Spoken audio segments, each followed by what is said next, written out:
Jaylen Brown finally got his Supermax extension, the fattest contract in NBA history, 5 years, $300 million to the 21st best player in the league. How are y'all feeling about this? They better win a ring. Yeah. That's all I have to say. Like, if you walk away from this era after paying Jaylen Brown, giving Tatum his money, going out trading for Kristaps Porzingis, and you still have no ring, you're an embarrassment. And you will be the laughingstock of the NBA. I don't care how good they are. They can be the number 1 seed for the next 5 years. If there is no championship ring at the end of it, you are a laughingstock. And that's just simple and plain. But my question is, without that, just all things being equal, is this a good deal for the Celtics? Like, should they have done this? Should they have done it? Yes. Is it a good deal for them? No. Like, they had to do it because there wasn't really a path forward to either like stay as good and stay as competitive. Because for sure, they've made the Eastern Conference Finals like 5 times in the last 8 years or whatever. You have to keep the momentum going. But I think it's 4 times in 5 years, which is nuts. Outrageous. With that core. But what about you, Mo? How do you feel? What's your temperature on this deal? Similar ways to what Donovan said. I'm looking at it from a perspective where, like, you have to do this because there's nothing else on the table that makes sense. It doesn't make sense to go ahead and trade him for scraps and potentially take a couple steps back. But I think they did what they had to do. Although I do think, like, they did nothing to help at all, like, solve the issues, the deep rooted issues that stained their team over the last few years. They really had no choice. They had no choice. As soon as Jaylen Brown qualified for the Supermax, you had to give it to him. If anybody who qualifies to Supermax, unless they're like clearly not even like all-star level, they're going to get it. Especially as a homegrown star like Jaylen Brown. How can you look a player in their eyes and say, you don't deserve this max amount of money that you qualified for or make an All-NBA? That's just horrible for team chemistry. It's not going to lead to anything productive. So they were kind of screwed, and which leads to a bigger picture conversation. Has the Supermax has like not helped the teams at all. It's been good for players individually to make more money, but every single player besides like Steph Curry and Jokic who have gotten the Supermax, it's been a mistake. Like, it's never worked out well unless it's like the best guy in the league. Yeah, that's an even deeper conversation, man. Like, what the Supermax was intended to do seems like it's might be backfiring, you know? I don't know. All NBA first team is very different from all NBA third team. Like, it's a couple, there's a couple tiers difference, you know? And so I think that literally 2 tiers between no, quite obviously quite literally. But but I think that things need to be reevaluated and readjusted so teams don't strangle themselves with the cap and all that stuff. Yeah, because Jaylen deserves his money, but it's very hard to build a team when 45% of your cap is going to the 20th best player in the league. Like, a really good second option that could arguably a first option on many nights if your star player isn't there. But it's, like I said, unless he's a top 5 guy, he's not going to be worth that much money in your cap. It limits your flexibility. So the answer is probably like they should be able to give him that money, but it only counts as a regular 35% max against the cap. But that's not where we're at. So it's a lose-lose situation. Listen, get Adam on the phone. We can talk to Adam. we can help him figure out, you know, the league, figure out the Supermax, because like you said, is the Supermax is so that the smaller markets can give their homegrown stars these big contracts to try and keep and get them to stay. But guys are getting the Supermax, and then a year in, they ask for trade. They, like, if they're truly unhappy, they just ask for a trade request, and then it's like, are you just going to let this person not play games and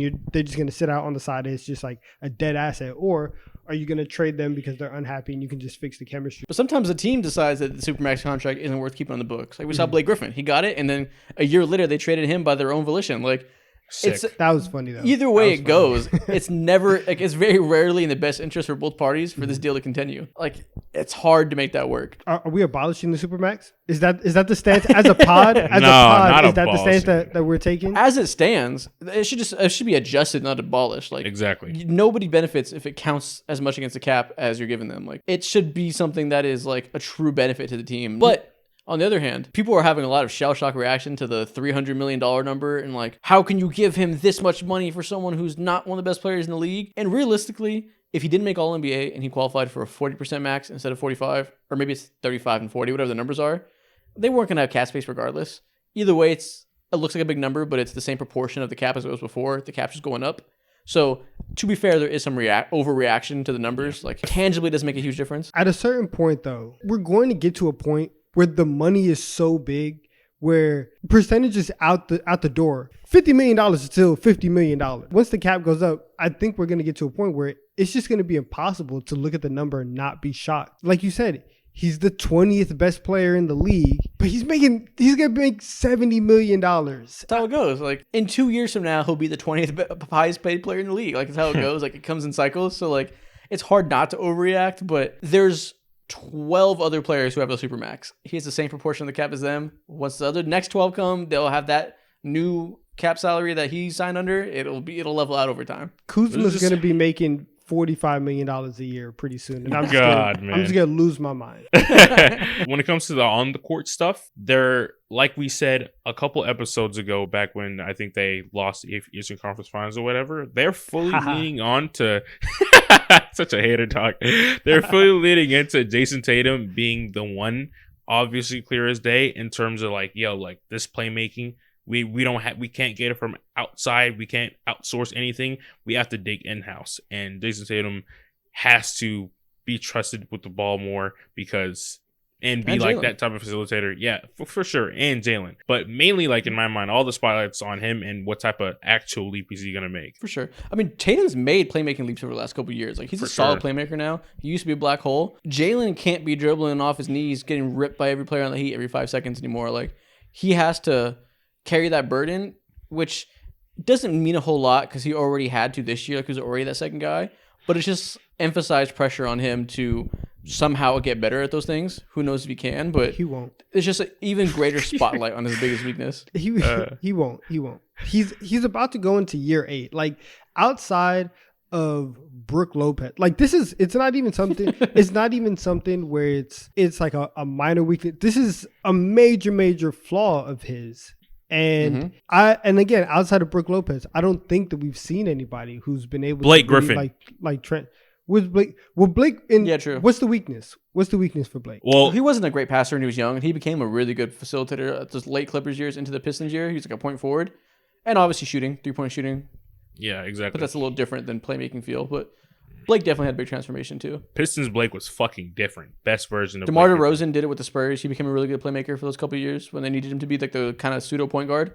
So it's possible, but we just named like 3 players. There's fucking 6,000 in the rest of the history of the league who didn't do that. So it's not like the numbers are in his favor. Yeah. Most players are who they are when they're 29. That's what I'm saying. And I just don't believe, because if he didn't make that leap coming off of the finals loss where he also could not dribble, then it's like, hey, you don't have a left hand and it really just cost us a championship.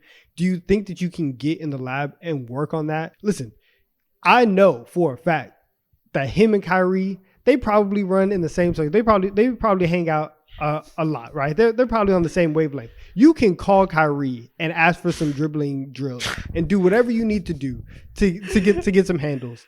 Imagine being the highest paid player in the NBA and you ask your ex-teammate, hey, can you come teach me how to play basketball? Please do it. Because oh my God. This is back-to-back years that the Celtics have had Jaylen Brown and his flaws be a major issue for them. And it's not something where I don't feel like we're overreacting whenever we talk about, we're not. Like, whenever we're talking about his dribbling is a problem. It's an issue and he hasn't fixed it. If he 100% doesn't fix it going into next year, I will lose hope that this will ever be something that he can fix. Yeah. It's not even necessarily just dribbling either.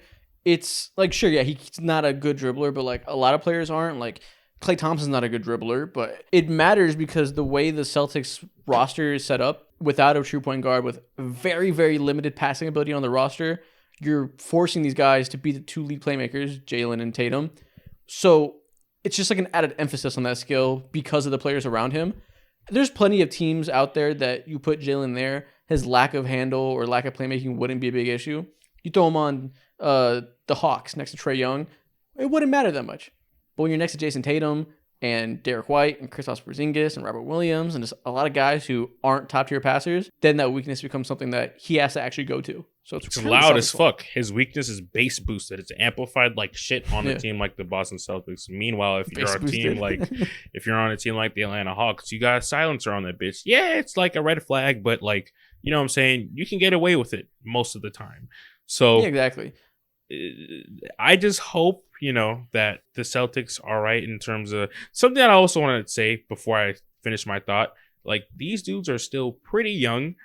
And, in terms of like the timeline of how long it takes for X and X player typically to go ahead and finally make that championship hump, they're right on par, in terms of that. For sure. So I'm not like calling this a wrap. I'm not saying, oh, it's a terrible deal or anything like that. I think they did exactly what they're supposed to do. That's fair, but a lot of times when teams get over that championship hump, it's because they make a clear trade to address a weakness. The Bucks couldn't get over the hump.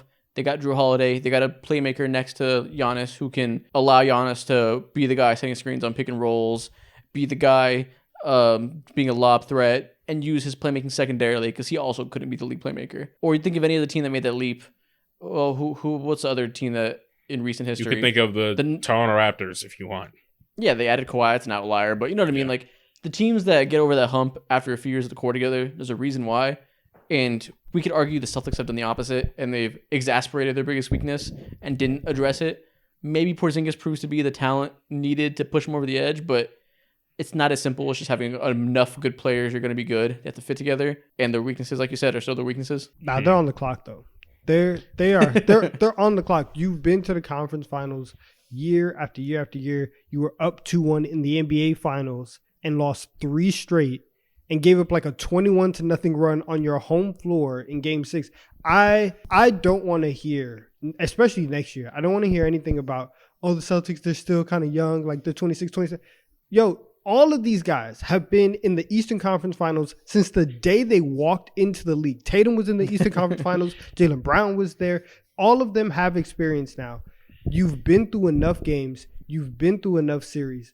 Win something. It's time. It's time for the Celtics to win. And you're giving people $300 million.